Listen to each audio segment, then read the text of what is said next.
Te saludamos de Ministerios Adonai, aptos para la gloria. Nuestra cita está en Nahum 1:13, que dice: porque ahora quebraré su yugo de sobre ti y romperé tus coyundas. Un yugo es un instrumento de madera que se utilizaba para unir a dos bueyes. Y las coyundas son unas cuerdas que se amarran aún con el yugo. Eso en el tiempo de antiguo significaba esclavitud, significaba que habían cosas que estaban afectando a una persona. En este caso a Judá, que estaba siendo esclava de los asirios.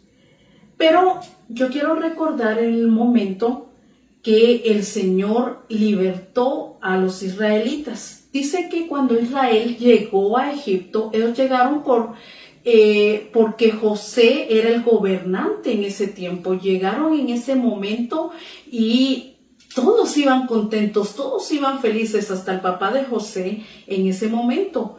Pero dice que transcurrió el tiempo y ellos empezaron a multiplicarse y hubo un cambio de Faraón. Pero algo que a mí me llama mucho la atención es que dice que el pueblo de Israel estaban fortalecidos en extremo, dice. Se fructificaban y se multiplicaban. Eran mayores y más fuertes que los egipcios. Entonces, cuando Faraón vio eso, él dijo: no es posible que el pueblo de Israel en un momento de guerra se vaya a poner en contra de nosotros. Ellos se están multiplicando, ellos son más fuertes que nosotros. Hoy en día, Satanás mira la capacidad que como hijos de Dios nosotros tenemos espiritualmente. Él mira cómo nosotros podemos hacer cosas grandes a través de que el Señor va con nosotros. Entonces Satanás busca cómo ponernos un yugo, cómo ponernos coyundas en nuestras vidas. Acá nosotros miramos cómo Faraón en este momento, él tomó la decisión de inmediato, antes que el pueblo se diera cuenta de lo fuerte que era, de lo capaz que era, al estar con Dios. Mas, sin embargo, el pueblo de Israel no se dio cuenta. Y dice que el pueblo de Egipto actuó inmediatamente y lo primero que hicieron fue, dice, que le pusieron comisarios que les llevaran tributos y que les pusieran esa carga de los impuestos. Aparte de eso, dice que pusieron al pueblo de Israel a edificar las ciudades de almacenaje que era Pitón y Ramasés. Otra de las cosas que hacían los egipcios con el pueblo de Israel, dice que los oprimían, y entre más los oprimían, dice que ellos se multiplicaban más. O sea que el pueblo de Israel tenía la capacidad tan poderosa de parte de Dios. Dice, los hicieron servir con dureza. El pueblo de Egipto se plantó, agarró chicotes, como ustedes lo quieran ver, y los azotaba para que trabajaran, de tal manera que dice que los amargaron a través de la servidumbre. Hoy en día, situaciones que nos han oprimido, desprecios, tal vez nos han hecho a un lado, nos han insultado, muchas veces nos han amargado nuestra vida, y muchas veces dentro de nuestro corazón a veces hemos tenido enojo, odio, rencor, pleito, y todas esas cosas son yugos que nos están atando. Imagínese usted cuando el Señor vino y libertó al pueblo de Israel. Un esclavo saliendo de un lugar y sentir que jamás iba a volver a servir.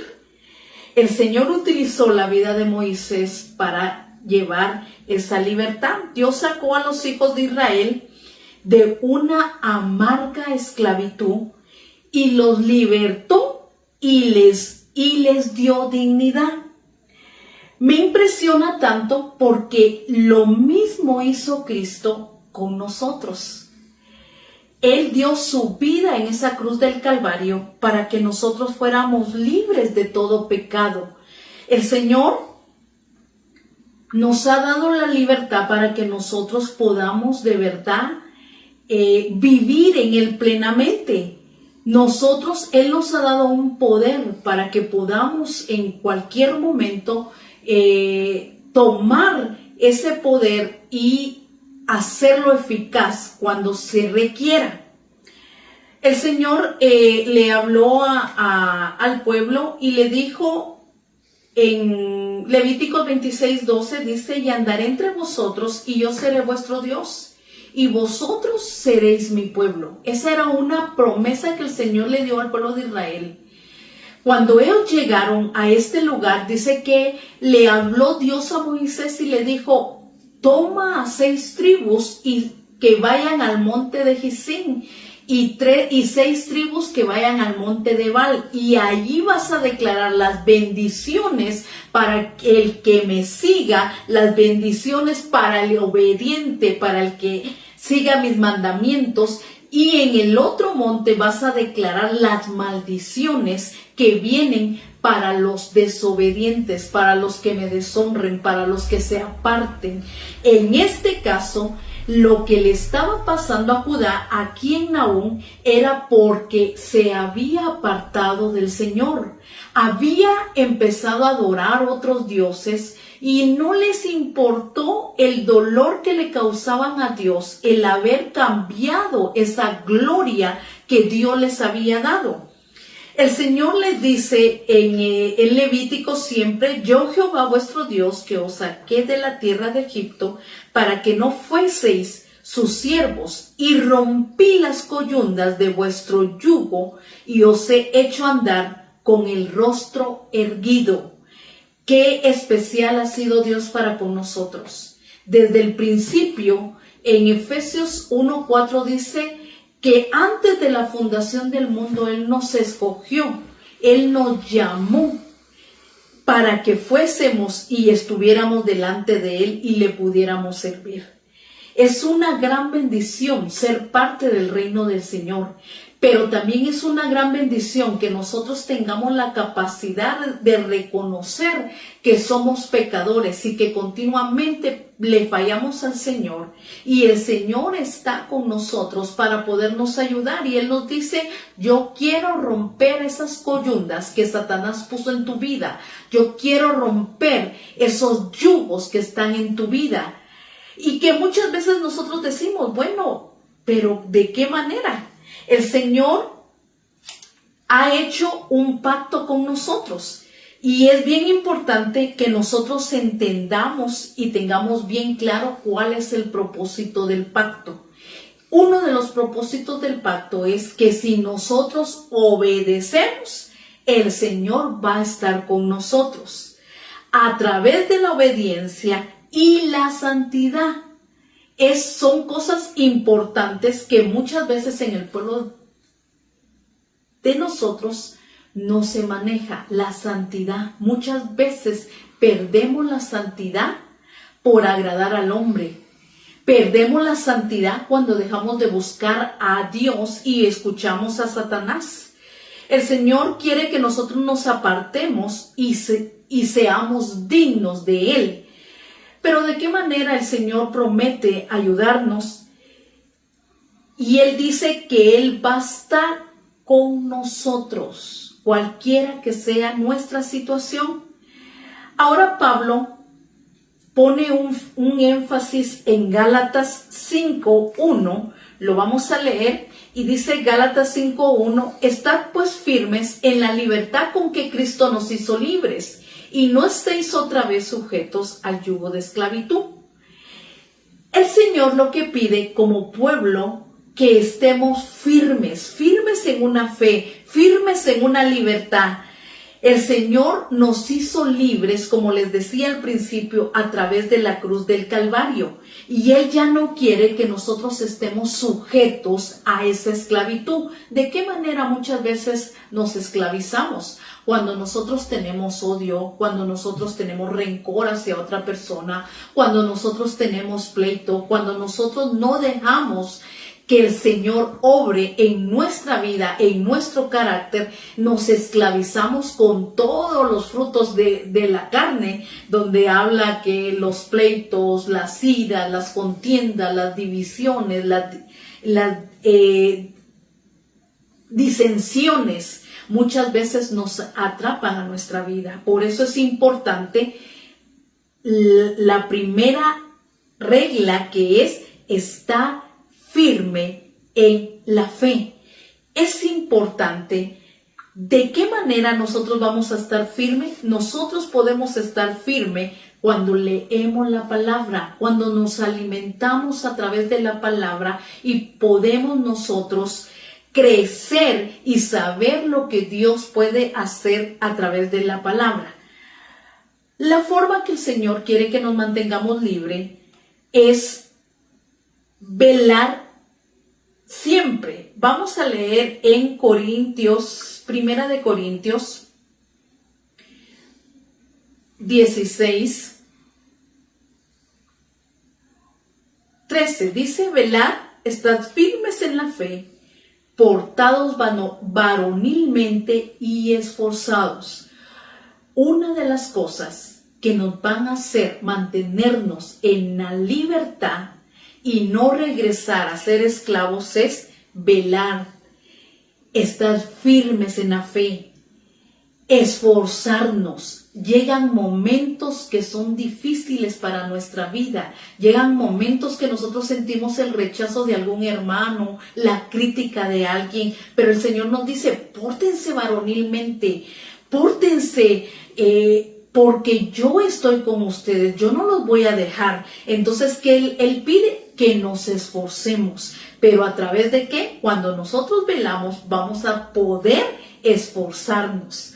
Otra de las cosas que el Señor pide para que nosotros podamos mantenernos firmes es que nosotros seamos dignos de el Evangelio. Filipenses 1:27 dice: solamente que os comportéis como es digno del Evangelio de Cristo, para que, o sea que vaya a veros o que esté ausente, oiga de vosotros que estáis firmes en un mismo espíritu, combatiendo unánimes por la fe del Evangelio. ¿Qué dice aquí? Que seamos dignos del Evangelio. Nuestro testimonio es importante. Cómo nos conducimos en la calle, no como cualquier persona, ya no como una persona que no ha creído en el Señor, sino nos tenemos que portar como personas que hemos sido rescatadas, levantadas y redimidas. Por eso el Señor dice que seamos dignos del Evangelio. Que nosotros, cuando el Señor decía que Él nos libertó para que nosotros estuviéramos erguidos, pero no habla de un orgullo, no habla de que nosotros seamos orgullosos, sino que nosotros podamos hacer lo que Pablo le decía a Timoteo: procura con diligencia presentarte a Dios, aprobado como obrero que no tiene de qué avergonzarse, que usa bien la palabra de verdad. Cuando una persona está manteniéndose firme en el Señor, cuando se presenta delante de la presencia de Dios, no tiene de qué avergonzarse, porque está usando la palabra de Dios para lo que fue enviada. Entonces, ¿qué es lo que anhela el Señor? Como segundo punto, que seamos dignos del Evangelio. El Señor nos llamó para que estemos en libertad. Él quiere que nosotros demos testimonio a otros, que no engañemos, que el Señor quiere que nosotros de verdad demos a conocer ese Evangelio. Lo tercero dice que retengamos la doctrina. Cuando habla de retener la doctrina, miramos nosotros en 2 de Tesalonicenses 2:15, Así que, hermanos, estad firmes y retened la doctrina que habéis aprendido, sea por palabra o por carta nuestra. ¿Qué es lo que está pidiendo nuevamente el Señor? Estad firmes. Si usted se da cuenta, en los 3 versículos está hablando de estar firme, pero algo que le agrega acá y le dice Pablo a los de Tesalonicenses: retened la doctrina que habéis aprendido. ¿Cómo vamos a aprender si no leemos la palabra de Dios? Necesitamos leer la palabra de Dios, necesitamos estar constantemente leyendo y orando. Cuando se habla de velar, se habla de la oración, de permanecer en oración. Cuando se habla de retener la doctrina, se habla de lo que nosotros leemos en la palabra, de lo que el Señor está hablando. Aquí dice, sea por palabra o sea por carta. Entonces el Señor lo que demanda en nuestras vidas es que velemos y estemos firmes, que nos conduzcamos como es digno del Evangelio y que estemos firmes, dice, que retengamos la doctrina, pero que estemos firmes. Es importante nuestra firmeza para que esos yugos empiecen a ser rotos, para que esos yugos sean quebrantados. Depende de nosotros, de verdad, que el Señor pueda hacer cosas grandes, que el Señor pueda arrancar todo aquello que Satanás ha querido hacer para destruirnos. Hoy te dejo esta palabra. Yo sé que posiblemente puedas estar viviendo desanimado, oprimido, decepcionado, pero hoy el Señor te dice, yo quitaré todo yugo de sobre ti y romperé esas coyundas. Una promesa grande, pero esa promesa requiere de obedecer. El Señor quiere hacer en tu vida cosas grandes y mantenerte siempre en esa libertad. El Señor te bendiga. Yo voy a orar en este momento por ti para que el Señor te ayude y te fortalezca. Padre, en el nombre de Jesús, te damos gracias por esta palabra. Gracias porque tú, a través de esa cruz en el Calvario, Señor, tú diste la vida, Señor, por nosotros y nos hiciste libres, Señor. Gracias, Señor, porque cuando no significábamos nada, tú, Señor, nos llamaste, nos escogiste, Señor, y hoy podemos conducirnos en esa libertad. Hoy podemos tener el gozo de esa salvación. Padre, en el nombre de Jesús, pedimos que tú le des fortaleza a cada persona que ha escuchado, Señor, esta palabra, que tú los levantes en el nombre de Jesús. Gracias, Padre, en el nombre de tu Hijo Jesucristo. Amén y amén. Que el Señor te bendiga.